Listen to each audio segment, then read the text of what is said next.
Disaster after disaster, and Biden pedals faster. Yes, as old Joe toodles on his Schwinn, Americans take it on the chin. The president spent the weekend vacationing in Delaware, apparently the only place where he won't get lost. He enjoyed a beachside bike ride, ignoring reporters as he whizzed on by. He's just like Lance Armstrong, except there's no drugs that'll enhance his performance. Thank you. Nice. Now, aside from the buzzards circling above him, Biden's not the only one who enjoys the beach. Taliban terrorists snap these vacay pics, trading in tanks for pedal boats at a lake that's popular with horny spring breakers. And we do mean horny, since the bikini babes were all sheep.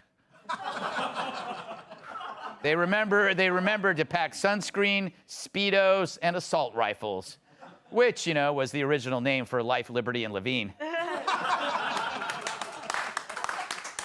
One hopes with their new love of water, can soap be far behind for the Taliban? But back to Biden. According to Bob Woodward's new book, Peril, top aides have tried to shield him from long interviews and unscripted events. And by long, they mean anything that cuts into his pudding time. They call the effect a cocooning of the president, which protects Biden from tough questions and children from being sniffed by Joe Biden. By the way, Cocoon was an 80s movie about old folks starring Wilfred Brimley, who was 26 younger than Joe Biden is now. I didn't get a laugh. Meanwhile, the growing border crisis in Del Rio only worsens, and according to the polls, our country is as divided as Robert Shaw at the end of Jaws. Some unifier. No wonder even Biden's meaty defenders can't do their jobs. So what does Joe Biden do about this? And what he has done so far hasn't really worked. Well, and one of the things you hear him doing, frankly, is redefining what unity means. The blunt reality is that's not happening. I think he's got a pretty big credibility crisis on his hands, because all of these problems, in some ways, showed up after he said something basically the exact opposite. He's got a lot of work to do. Oh, that Chalk Todd. I changed his name to Chalk Todd. What do you think? Thanks. Joe, you heard the man. Get to work. What say you? Look. I promised to be the unity president, and I'm delivering, all right? As long as you get your vaccination, and you wear your mask, and you voted for me, and you don't live in one of those red states, we're good to go. Everybody else, you know, I'm beginning to lose my patience, okay? So unity, everybody. It's on the money. E pluribus unum. You know what that means. Do everything I say. All right. Tyrus, is Biden's advantage that he has so many crises that we cannot focus on just one? No, everyone's focusing on all of them at the same time. That's why he's riding a bike.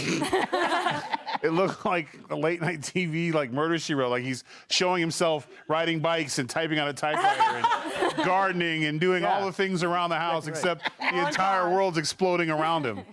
Another thing I find interesting is Psaki, every time she talks, she always talks about his vast experience in these situations. He's been doing this for over 50 years. So what has he got to say? Yes. He should have some really good stories, like, you know, in 1985 this happened and we handled it this way, or in 1997 this happened, or in 2000, or in 1814 when I got my first pair of shoes after slaying the dinosaurs. But we're not hearing anything. That is such a great point. 50 years of experience? But it's that sometimes you do things for 50 years and you just get tired of it. But it's also the pageantry that they did 50 years ago. We got it on tape now. Not on tape. It's actually on your phone. Never mind. It's not on tape. That was like 30 years ago. I would be okay if he said, Google me. Like, Google me in 85. That's the answer. Like, give us something. But whenever you have some old guy at work who's a consultant or something like that, Rob, you remember this. Sure. Or you might be one. Yeah, I But can. like, at least he goes, you know, back when we worked on, you know, the Sketch Bursum show, we did this. We had Yoko Ono shows up with a hatchet. You know what we did? We let her swing the hatchet. Highest rated show ever. Yeah. People didn't like her, and then they loved her. Then they loved her. But so it's like he's like the consultant with no stories. Well, he may not remember That's true. all of the things that happened. But also, what's to me, the strangest thing about it is that like there's this weird blip on the weekend where everyone didn't get a note, and so they were kind of telling the truth on those Sunday shows. Yes. I just don't hold your breath. I think Sunday they're going to be back in line. Sunday will be like, I don't think we recognize the complexities of the border crisis. Right. There'll be like a lot of complexities in Afghanistan and the border crisis. They didn't exist 4 years ago. Now they're complicated. They're gonna get that's an anomaly. It's like when you watch The Matrix when they say, oh, if you have a deja vu, it's The Matrix having a hiccup. Right. When you're on the Sunday talk shows and people like CNN reporters are saying things like, I think Biden's messing up. That's the blip. They're gonna fix that. They're gonna fix it. Good point. You know, Kat, to put this in kind of your world, hearing Chuck Todd say such negative things about Biden, it's like your boyfriend testifying against you in court. I can do better. What? Okay. To put things in my world, because I am vapid and only think about boyfriends, would be, it's like when your boyfriend ghosts you and you want to hear from him more. I do feel like that about Joe Biden. Really? I do want to hear what he has to say because he never talks. We don't hear from him. Remember, Trump was just doing rallies just because he wanted to? And everyone was trying to be like, stop talking so much. The more you talk, the more stuff that you can say that can get you in trouble. I would like to see one Joe Biden rally. Like, if our ratings are good now, imagine if he was doing rallies. We deserve a Joe Biden rally. No prompter. No prompter. Put him up there, just let him go for like an hour. It's not going to work. Our show runs at 11. It'll be like at 4 o'clock. There's no way. He's in bed by 6. There's no way. We can do it from him he can be in bed. We could trick him by setting his clock ahead by 5 hours. I used to do that to my parents. Got my dad fired. Never was the same. KC, do you have any advice for the president? Wow. How much time do we have, Greg? To your point, I think when the Sunday shows, the people who did literal mental gymnastics to prove to us that he was the hero that we needed are now flipping the coin on this. I think that maybe it's sticking with the script.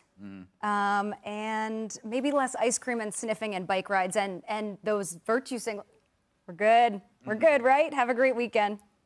Like Kamala Harris is flipping coins at college football games over the weekend. Yeah, that's true. That's true. That was what game was that? Does anybody watch that game? Why are you looking at me? I don't know. All I saw was the coin flipping. It would have been nice if it would have been like Oklahoma and Nebraska, because then she'd been close to the border. But I'm sure it was probably Syracuse or something like that.